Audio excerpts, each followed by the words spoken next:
Welcome to Matchbox Revival. Today I have a very interesting build. Going through my favorite website from Nick Jones, looking at the Freeman Intercity commuter and reading through that section of that super fast vehicle.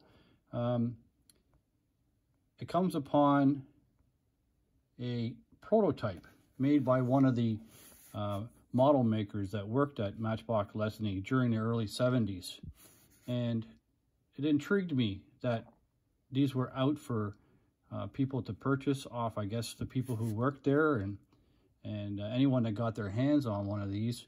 It was extremely rare and what a special find as a Matchbox collector. So I reached out to a bunch of people in the UK that I knew and started chit-chatting about it. And lo and behold, I found somebody in the UK that has one. So what it was the model makers came into the work one day and looked at these two models and cut it up, putting pieces from one to the other and ending up with one of these. Now, this was a first build prototype of mine.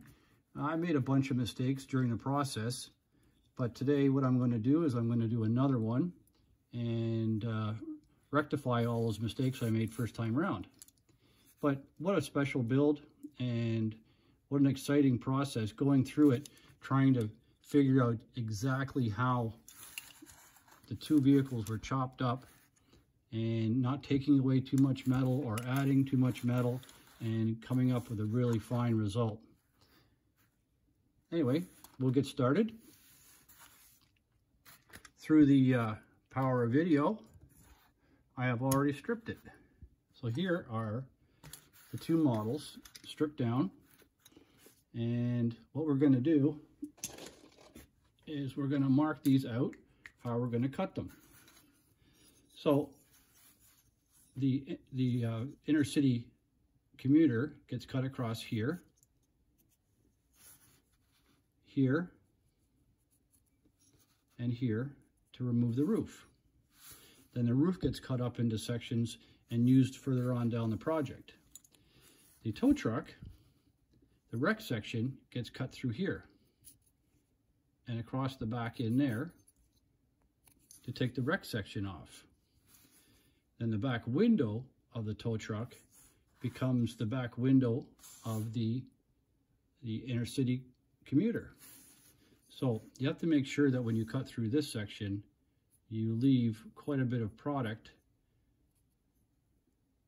so that it fills all the areas. Now, last time when I did it, I cut it clean off and I didn't have enough material. Especially down inside here, it needs to be cut extra. So what we'll do is we'll fire up the Dremel and start chopping it down. So we'll start with cutting across the top of the roof.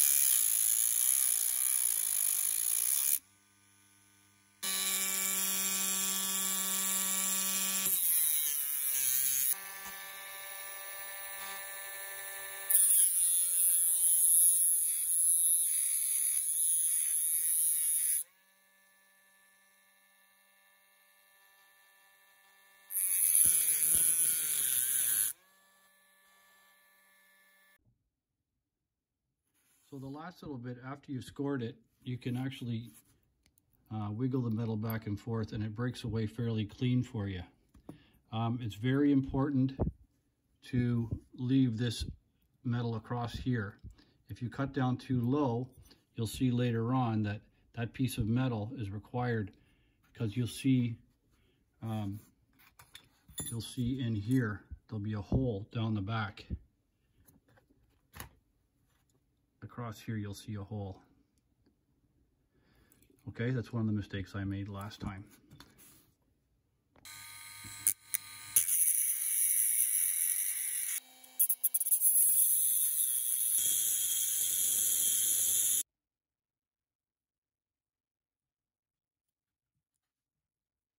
And again, make sure that you leave enough material across the top.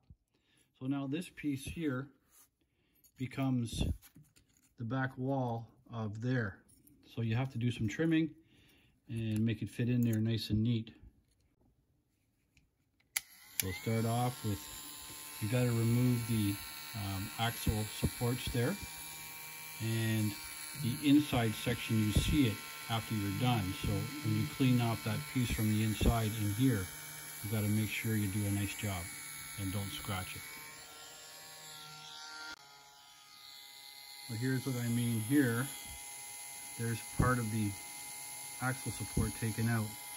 So now when you're going through, take this out clean.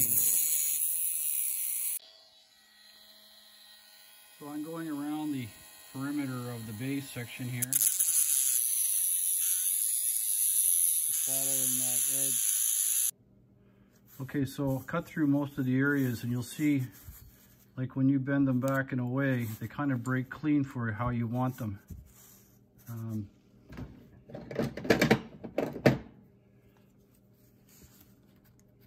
All these areas,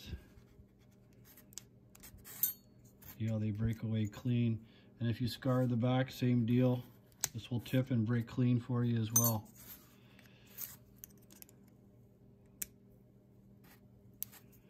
And now you just have a little bit left to cut. So here's all the pieces all cut up and ready. The one I wanted to talk about is there's a piece that goes across the back afterwards here, and this is the roof section. It's the only metal that's left really, and I was trying to figure out exactly how you would get a piece of metal out of it. So what I came up with was I cut this out of the roof, leaving one of the lines and cutting through it, thinning down this big ridge here and getting like a pretty well consistent piece. Now that'll sit on the back here, but in the original it doesn't have these little ribs. So I'll grind out these ribs and prime it, sand it, and get it all smooth in there, and that will sit on like that. And for the tow truck base section, it fits up inside the body, and the important part here is that the wheel wells are lined up properly, and it sits deep enough that when you install the base afterwards, it sits all flush inside.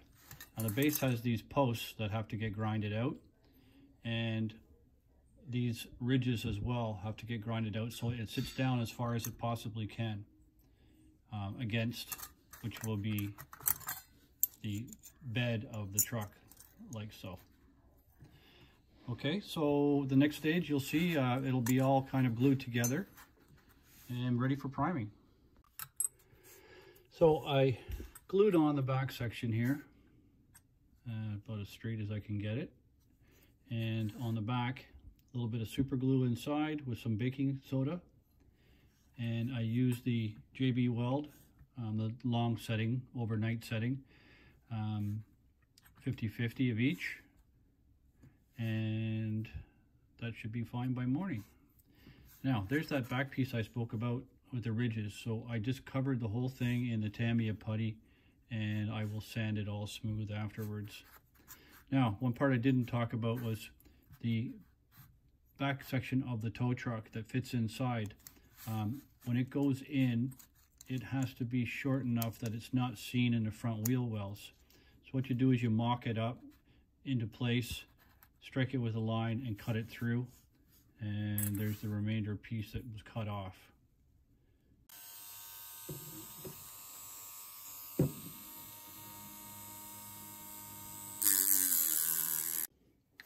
So a little bit of JB Weld used as a putty, and we will put ever so little in there, and then I'll put the Tamiya putty over top of that, a little more easy sanding. So we'll put that on, and then we will scrape it as much off as possible.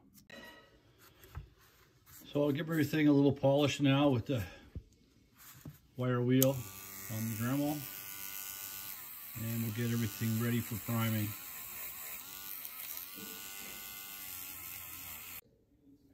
So I have everything polished up pretty good, but the line is still showing on the door here. So what you can do is, little thing I figured out was a Tamiya putty. If you use a bit of lacquer thinners, it turns into a very thick paint, and you can just prime those locations with that very thick.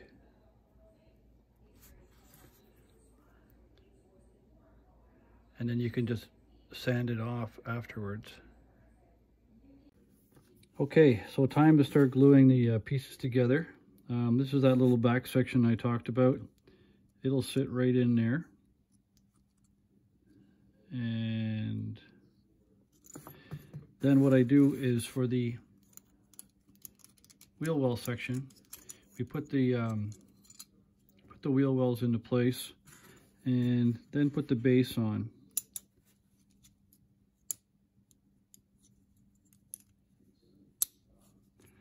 So with the base on, now you're able to shift this section back as far as it can go and down as far as it can go, and then glue in around the wheel wells with some super glue, and then take the base back off and super glue all around the inside section. So all glued together now, and there's going to be a screw holding it together. So in the bottom here, I drilled it out with the 1/16 inch drill bit, and with a little bit of oil, I will tap it. Now, when it's all together, through the top, I drill a 1/16 hole right through the whole entire base. And this is where the screw will go to hold it together. This hole on the base, however, has to be big enough that the screws go right through. So I will up that by a few millimeters, and we'll get one of these screws to, these 2mm screws to go right through. So with the STP brake fluid, I use as a lubricant, and we will just tap that hole. So it's time for some priming now. Probably do a couple different coats and some sanding in between. Some Tamiya fine surface primer and the wreck section.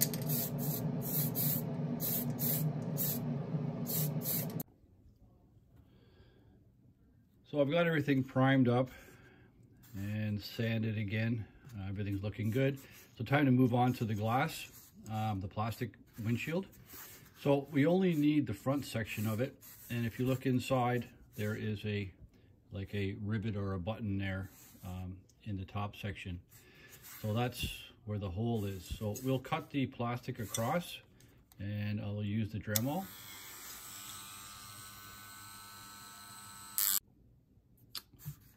So it's time to move on to painting. So looking at the pictures I have of the real one,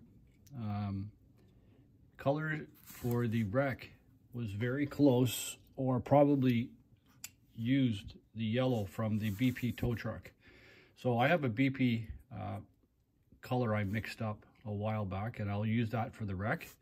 And then the red, it was a deep red in the photographs, and I think I got pretty close with my first mock-up here. So I will just use some more of this color. And what I did, I just deepened it a little bit more with some smoke, the X19, just to dirty the color up a little bit. So off to the spray booth. So we'll start with the wreck truck section in yellow.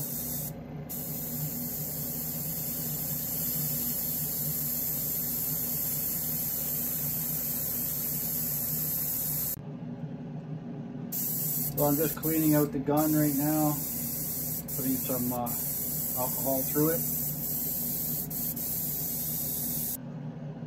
So we'll start off with a very light tack coat.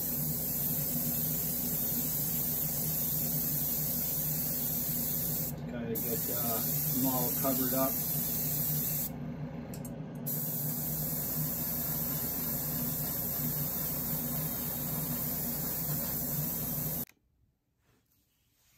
So everything dried overnight, and now it's time for assembly. So the first thing I want to do is glue the windscreen in. So I'll put a little bit of glue in here and press it in place. And there you have it, the 1970 something Intercity wreck truck prototype. This was a design by a model maker at Matchbox, and I guess presented to the staff for future considerations. It never did get produced or manufactured, but what a great model. This is a lot of fun because there's a lot of intricate figuring out and how this fits, and but all in all, a lot of fun. So don't forget to subscribe, like, and share. Thanks for watching.